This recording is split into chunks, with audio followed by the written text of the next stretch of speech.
2024-25 অর্থবছরে 7,97,000 কোটি টাকার বাজেট ঘোষণা, প্রবৃদ্ধি বাড়ানো ও মূল্যস্ফীতি কমানোর অঙ্গীকার।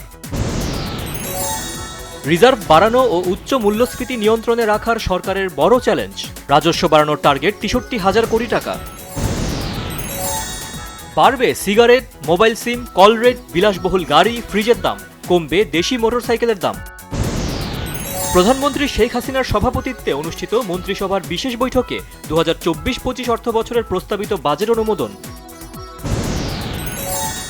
আওয়ামী লীগ সাধারণ সম্পাদক এবং সড়ক পরিবহন ও সেতুমন্ত্রী ওবায়দুল কাদের বলেছেন, সংকটে গণমুখী বাস্তবসম্মত বাজেট দেয়া হয়েছে। ওয়ার্কার্স পার্টির সভাপতি রাশেদ খান মেনন বলেছেন, বাজেট আশানুরূপ হয়নি, এতে জনগণের উপর চাপ আরও বাড়বে। এ বাজেট জনবান্ধব ও বাস্তবমুখী নয় বলেছেন বিএনপি মহাসচিব মির্জা ফখরুল ইসলাম আলমগীর। সংসদের বিরোধী দলীয় নেতা জিএম কাদের বলেছেন, এই বাজেটে মূল্যস্ফীতি কমবে না, আরও বাড়বে। নতুন সরকারের শপথ অনুষ্ঠানে যোগ দিতে শনিবার ভারত যাচ্ছেন প্রধানমন্ত্রী শেখ হাসিনা। সাবেক আইজিপি বেনজির আহমেদের জব্দকৃত আংশিক সম্পত্তিতে তত্ত্বাবধায়ক নিয়োগে দুদকের আবেদন মঞ্জুর করেছে আদালত।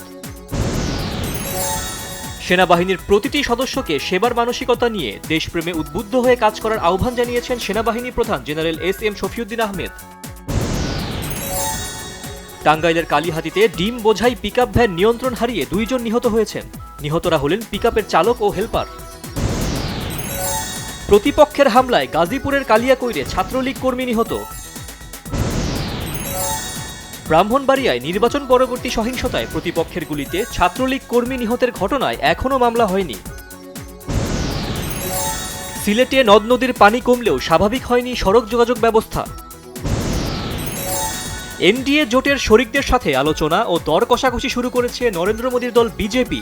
ঐক্য বজায় রেখে মোদী সরকারের বিরুদ্ধে জোরদার আন্দোলনের সিদ্ধান্ত বিরোধী জোট ইন্ডিয়ার।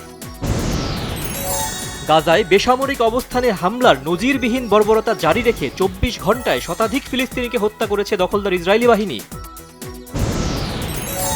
ওমানকে 39 রানে হারিয়ে জয়েই বিশ্বকাপ অভিযান শুরু করেছে অস্ট্রেলিয়া।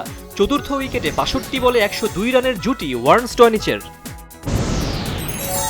রিয়াল মাদ্রিদে নাম লেখানোর পর জাতীয় দলের হয়ে প্রথম ম্যাচেই আলো ছড়িয়েছেন কিলিয়ান এমবাপ্পে। ম্যাচ জুড়ে একচেটিয়া দাপট দেখিয়ে লুক্সেমবার্গকে অনায়াসে হারালো ফ্রান্স।